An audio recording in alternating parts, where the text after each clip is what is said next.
तो आज हम एक इंग्लिश की कहानी पढ़ेंगे। तो यहाँ क्या लिखा है as you sow shall you reap. इसका क्या मतलब है कि जो आप सो का मतलब क्या होता है? सो का मतलब जमीन में बोना। सो का मतलब क्या होता है? जमीन में बोना।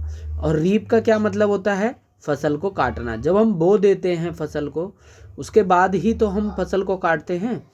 तो हम जो बोएंगे वही चीज़ तो काटेंगे। तो बात यह है कि अगर हम खेत में गेहूं बोते हैं तो हम गेहूं काटते हैं, और अगर हम मक्के का पौधा लगाते हैं तो हमें बदले में फसल में क्या मिलेगा? मक्का ही मिलेगा। तो ये कहानी इसी पर आधारित है। As you sow shall you reap. जो हम बोएंगे वही भविष्य में काटेंगे। तो ये कहानी चलो हम पढ़ते हैं इसको। One night 3 thieves stole a lot of money from a rich man's house।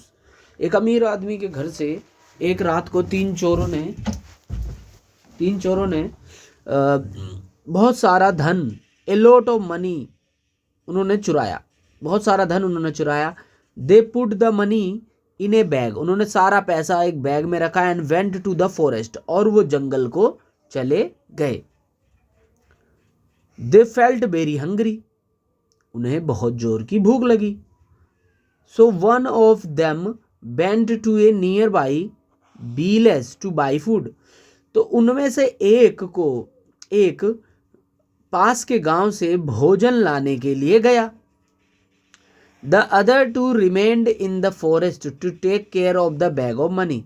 और दो जंगल में ही रुक गए पैसे का जो बैग था उसकी हिफाजत के लिए।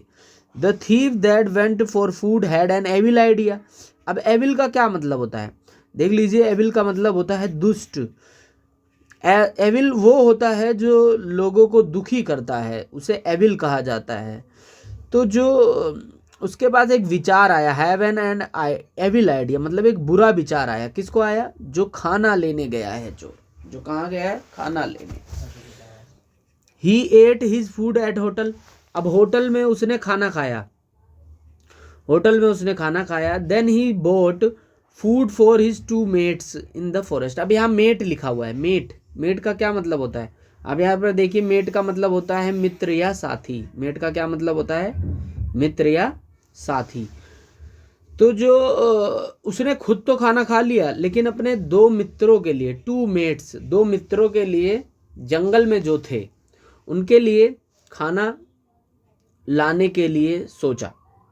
ही मिक्सड ए स्ट्रॉन्ग पॉइजन। उसने बहुत ही जहरीला पदार्थ, मतलब कि बहुत ही स्ट्रॉन्ग पॉइजन तो आपको पता है, जहरीला पदार्थ खाने में मिला दिया। He thought those two will eat this poison food and die.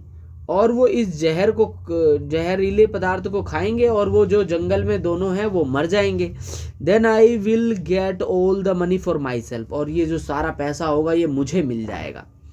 Meanwhile the 2 wicked men in the forest decided to kill their mate on return। अब मीनवाइल का क्या मतलब होता है? उसी समय। जैसे समय एक ही है, लेकिन घटनाएं जब 2 होती हैं तो मीनवाइल कह सकते हो आप। मतलब जिस समय इसने सोचा जहर मिलाकर मैं अपने दोस्तों को मार दूंगा, उसी सेम समय पे जो 2 बिग्ड मतलब जानते हो आप? बिग्ड का मतलब यहाँ देख लीजिए, दुष्ट आदमी होता है, उसे बिग कहा जाता है।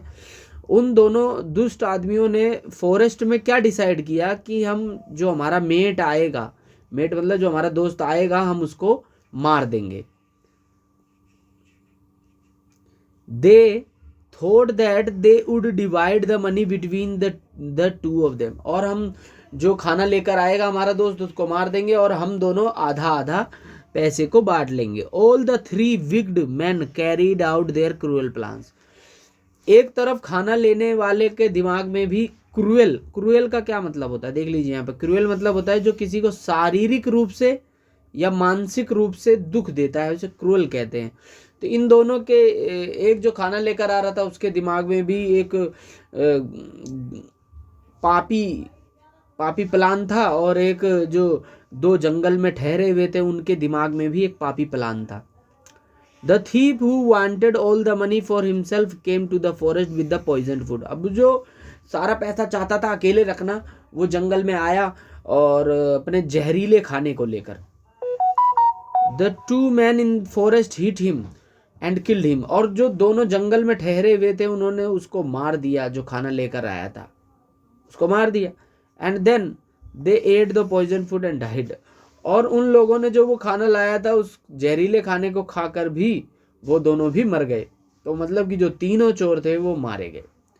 10 these able people met with an evil end, जो ये दुष्ट सोच वाले लोग थे इनका अंत भी दुष्टता के साथ ही। मोरल क्या है इस कहानी का? तो इस कहानी का मोरल ये है, एविल बिगेट्स एविल, जो दुष्टता होती है वो दुष्टता को जन्म देती है। बिगेट का क्या मतलब होता है दोस्तों? जन्म देना। तो जो दुष्टता होती है वो दुष्टता को जन्म देती है।